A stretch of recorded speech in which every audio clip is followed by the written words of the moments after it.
So hello friends, I have got the material of inorganic chemistry in BSc third year. जैसे कि आपको पता है, आज हम आपको बताने वाले हैं biological function of the bio element, यानी कि जैव तत्वों के जैविक कार्य।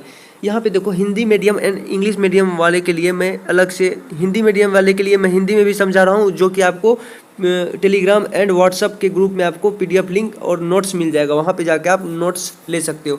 ये एग्जाम के दृष्टिकोण से, यानी BSc third year and BSc second year के लिए बहुत इंपॉर्टेंट क्वेश्चन है, और कंपटीशन वाले एग्जाम के लिए भी बहुत इंपॉर्टेंट क्वेश्चन है। आपको बस देखना है, आपको देखने से ही 70% याद हो जाएगा और समझ में भी आ जाएगा। हम आपको समझाने के लिए हम आपको बता रहा हूँ। और देखो, इसको आप थोड़ा सा कॉपी और पेन लेके बैठो ताकि आपको अच्छे से नोट हो जाए, नोट कर लेना। चलिए स्टार्ट करते हैं। इस वीडियो के पूरे लास्ट तक बने रहिए ताकि आपको अच्छे से समझ में आए। देखो यहाँ पे क्या करा है, 99% of the bodies calcium is found in the bones, यानी कि बॉडी का 99% कैल्शियम जो होता है हड्डियों में पाया जाता है। यानी कि जो आपका बॉडी है तो उसमें जो हड्डी है आपका, उसमें 99% क्या पाया जाता है, आपका कैल्शियम पाया जाता है।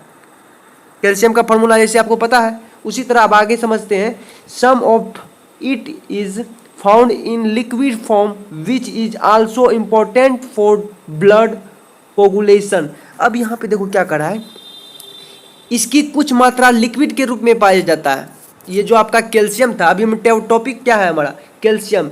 तो हम क्या पढ़ रहे हैं, biological function of the bio elements, यानी कि जैव तत्वों के जैविक कार्य के बारे में हम पढ़ रहे हैं। तो उसमें हम टॉपिक है हमारा कैल्शियम। तो हम कैल्शियम के बारे में ही देखेंगे कि शरीर में कैल्शियम किस तरह से काम करता है और किस तरह से शरीर के लिए उपयोगी है, तो उसी के बारे में हम समझते हैं। तो यहाँ पे कहा जा रहा है, तो ये आपका टॉपिक है, some of it is found in liquid form which is also important for blood coagulation. अब देखो यहाँ पे क्या कह रहा है कि इसकी कुछ मात्रा जो है, यानी कि कैल्शियम की कुछ मात्रा लिक्विड के रूप में पाया जाता है।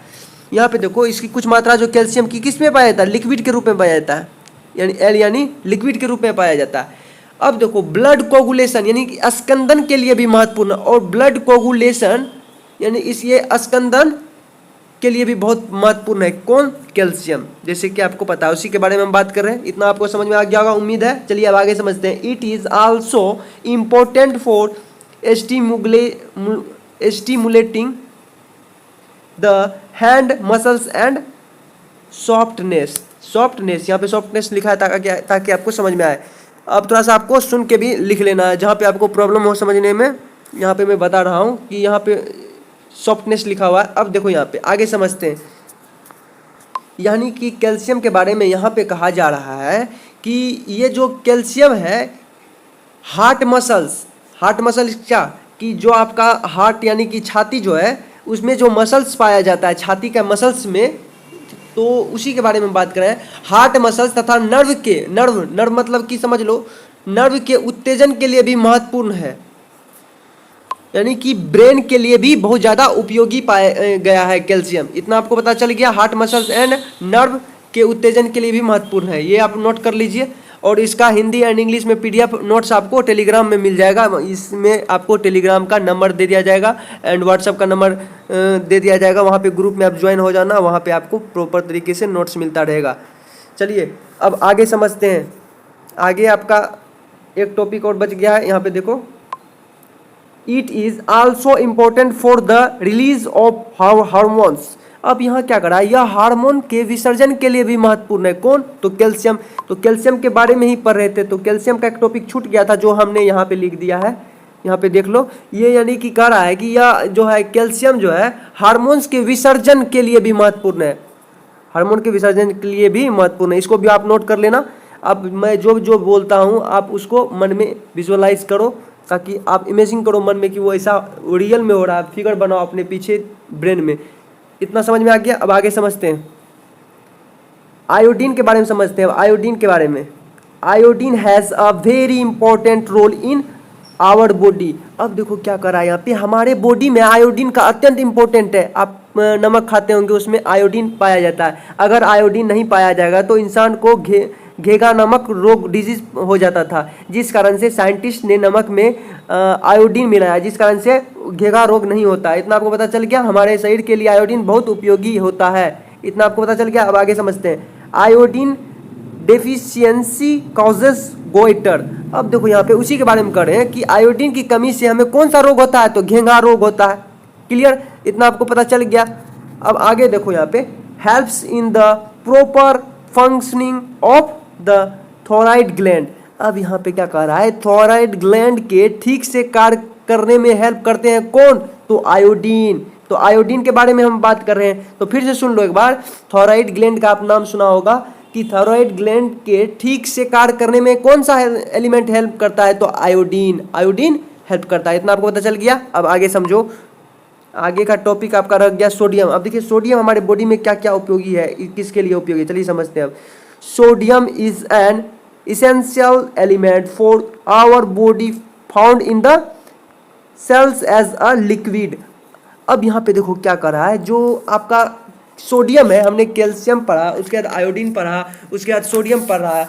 अब यहाँ पे देखो सोडियम हमारे बॉडी के लिए आवश्यक तत्व है। सोडियम जो है हमारे बॉडी के लिए बहुत यानी कि आवश्यक तत्व है यानी कि एलिमेंट है। सेल में, अब यहाँ देखो सेल में लिक्विड के रूप में पाया जाता है, और जो इसमें कहा गया है कि जो आपका सोडियम है ये सेल में लिक्विड के रूप में पाया जाता है। क्लियर, आपको सेल के बारे में पता ही होगा। बॉडी के अंदर जो सेल होता है, हमारे शरीर सेल बहुत सारे सेल के मिलने से बना है, तो वही सेल के अंदर क्या पाया जाता है, लिक्विड फॉर्म में सोडियम पाया जाता है। इतना आपको पता चल गया, जो हमारे शरीर के लिए बहुत उपयोगी है। अब आगे समझो, during hydration there is a reduction of sodium in the body. अब देखो यहाँ पे क्या कर रहा है कि यहाँ पे डिहाइड्रेशन के समय बॉडी में सोडियम की क्या हो जाती है, कमी हो जाती है। तो सोडियम की जब डिहाइड्रेशन के समय में बॉडी में कमी हो जाती है तो उससे भी डिजीज होता होगा, वो मैं आगे के लेक्चर में आपको समझाऊंगा। इतना आपको समझना है कि डिहाइड्रेशन के समय में सोडियम मतलब कि बॉडी में सोडियम की कमी हो जाती है। बॉडी में यानी कि बॉडी के अंदर जो सेल है, सेल में लिक्विड फॉर्म में सोडियम पाया जाता था। मैं आपको जस्ट बताया यहाँ पे लिक्विड फॉर्म में सोडियम पाया जाता था, ये क्लियर। तो जो लिक्विड फॉर्म में पाया जाता है कि डिहाइड्रेशन के समय बॉडी में सोडियम की कमी हो जाती है, इतना पता चल गया। अब आगे समझो, keeps the nerve system in the balance. अब यहाँ पे ये कहा जा रहा है सोडियम जो है यानी कि नर्व सिस्टम को बैलेंस करके रखता है। यानी कि सोडियम हमारा क्या काम करता है, सेल के अंदर जो नर्व सिस्टम को बैलेंस करके रखता है सोडियम। फिर से सुन लो, सोडियम जो है, सोडियम एलिमेंट हमारे शरीर में नर्व सिस्टम को बैलेंस करके रखता है, इसलिए हमारे शरीर के लिए बहुत उपयोगी है सोडियम। इतना आपको पता चल गया। अब आगे समझते हैं, helps in the functioning of heart muscles and brain. अब यहाँ पे देखो क्या कर रहा है, हार्ट मसल्स व दिमाग की कार्य प्रणाली में भी मदद करते हैं। ये जो है हार्ट मसल्स जो है यानी कि छाती का जो मसल्स है और दिमाग का जो कार्य प्रणाली है, दिमाग जो जिस तरह से कार्य करता है तो उसमें भी ये मदद करता है। कौन करता है, तो सोडियम करता है। तो हम जानते हैं ब्रेन कितने प्रकार के हैं, सेरिब्रम है, सेरिबेलम है, मेडुला ऑब्लंगाटा है। इस प्रकार से मैं ब्रेन पे भी लेक्चर लाया हूँ बायोलॉजी में, वो वहाँ पे आप जाके देख सकते हो प्ले लिस्ट में। 11th and 12th क्लास का जो लेक्चर है इसमें प्ले लिस्ट में वहाँ पे आपको मिल जाएगा। अब इतना हो गया, अब आगे समझते हैं। आगे समझो, आगे आप पढ़ोगे पोटासियम के बारे में, हमारे शरीर में पोटासियम का क्या महत्व है, चलिए समझते हैं। Potassium maintain proper heart beat, like यहाँ पे पहले इतना समझो आप, जैसे potassium maintain proper heart beat. अब देखो इससे हमको क्या पता चल रहा है कि जो पोटासियम हार्ट बीट को क्या करता है, ठीक बनाए रखता है। हमारे बॉडी में पोटासियम के बारे में पढ़ रहे हैं, तो पोटासियम का क्या उपयोगी है हमारे शरीर में, पोटासियम का जो उपयोग है हमारे शरीर में, ये पोटासियम जो है ये सब एलिमेंट शरीर में आवश्यक रूप से रहना चाहिए। अगर नहीं रहता है तो डिजीज हो जाता है। ये ज़्यादा मात्रा में रहने से भी डिजीज होता है और बहुत कम मात्रा में रहने से भी नहीं डिजीज होता है। इतना आपको पता चल गया।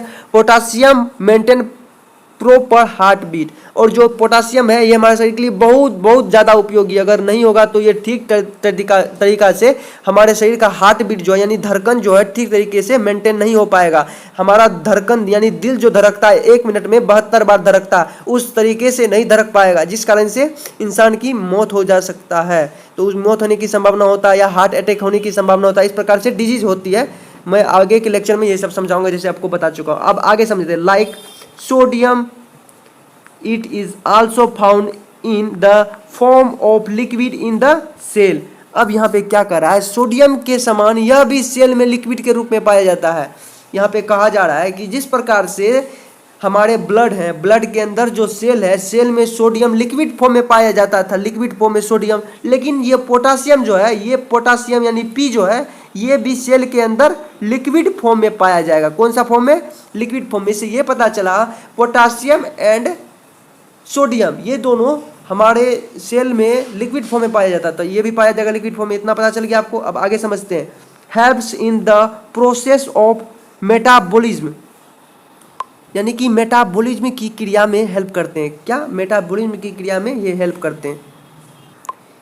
Keeps the nerve system in balance, keeps the nerve system in balance, यानी कि ये जो है नर्व सिस्टम को बैलेंस करके रखता है। कौन? तो पोटासियम। ये दोनों आपको पता चल गया कौन कर रहा है, तो पोटासियम। और यहाँ पे आप समझ गए कि ये जो मेटाबॉलिज्म की क्रिया में भी हेल्प करते हैं। कौन? तो पोटासियम। ये सब आप नोट कर लेना। पोटासियम मेटाबॉलिज्म की क्रिया यानी कि उपापचय, हिंदी मीडियम वाले के लिए मेटाबॉलिज्म का मतलब उपापचय की क्रिया में भी हेल्प करते हैं। कौन? तो सोडियम यानी सॉरी पोटासियम। कौन हेल्प करते हैं मेटाबॉलिज्म की क्रिया में यानी उपापचय